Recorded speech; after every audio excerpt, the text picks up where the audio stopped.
A child is strip searched by police every 14 hours in England and Wales. Black children are 4 times more likely for it to happen to them than those who are white. In 6% of cases in the past 12 months, that's up to June 2023, there was no responsible adult person present when it happened. Now, this is all from a new report from Dame Rojin Tasman, the Children's Commissioner for England. She was talking to Times Radio earlier. I've used my powers to collect the data every single year, found a huge number of strip searches going on. It's 3,000 over 5 years. It is good that it's lower this last year. I'm particularly pleased to see the Met are doing half the number of strip searches since the Child Q event happened. They've got, even though they've got one of the highest percentages of strip searches. And what I've been doing is trying to make sure that basically the police keep their own rules, which they're not doing in lots of cases. Rojin Tasman there. Let's now welcome Rojin Tasman, who's a criminal litigation solicitor who represents children who've been the target of strip searches. Hello to you, Rojin. So, in respect to strip searching juveniles, children, it does come down to the discretion of the police officers. And since the Child Q case, they have revised Code C. So now they need to obtain the permission from an inspector, or at least the rank of an inspector, before they can strip search a child. So tell me then, as a matter of pure fact, Rojin, what on the evidence that you studied, and I'm sure you studied a lot of it, what is it that leads a police officer to choose to strip search a child, a minor? What are the reasons that are given? It needs to be necessary. It needs to be part of their investigation, and it's in order to prevent harm for the child or anyone else. But the irony here is the main point here is for prevention of crime, prevention of harm. But looking at the statistics and the juveniles, it's actually caused harm. It's caused them harm because most of the time they're unfruitful searches and they don't have enough suspicion, enough evidence before conducting such strip searches. Right, so going back to that question again then, because it doesn't quite, maybe it's not possible, but it doesn't quite answer my question. You're saying that a police officer would take this decision because they would say later on it was for the protection of that person or other children. But what is it about a child's behaviour or a situation that would say, right, I'm going to take you now into detention and search you? What is given as the reason for that?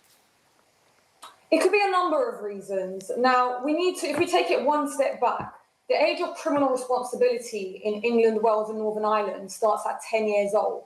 So if this child happens to be in the area where a crime has been committed or has been identified by another witness and the officer, for instance, has the suspicion that this child may be carrying an offensive article, for instance, a bladed article, an offensive weapon, they may believe it's necessary to strip search them. This is one of many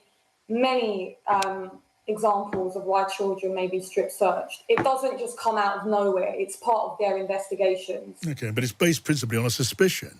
It could be the way that a child is acting or just a feeling, an instinct, a hunch. Correct. And right. that comes to my initial point, that it comes down to the discretion of the police officer. So one police officer may look at a child and think, we're not going to strip search that child, whilst another officer may look at the child and think, no, I'm suspicious of that child. So it's a very grey area in pace, and it's why it's good that code has been revised in recent months. Is this power being used more sensitively now? Because we can all recall over years how stop and search in a city like London has become so much more sensitive than it was. There's still a good deal of stop and search going on, but there's been a great deal of debates about the justification for doing that. The arguments go back and forth. Some say that the restrictions are too tight, others that they're not tight enough. Is the use of strip search power, is it now exercised more carefully? It's difficult to answer that question because I've had some cases where I will assess the conduct and check if the police officer in the case has satisfied requirements following pace. And sometimes they do a good job and they had the reasons to strip search that juvenile. And there's other cases where they haven't complied with their requirements. It's something for the lawyer to check and assess and review. Yes. And are there consequences when when a strip search is judged to have been unjustified, when there can be no convincing case made after the events? Most certainly. And the most common that I've come across in my professional experience is the lack of an appropriate adult, which was also the case in child Q.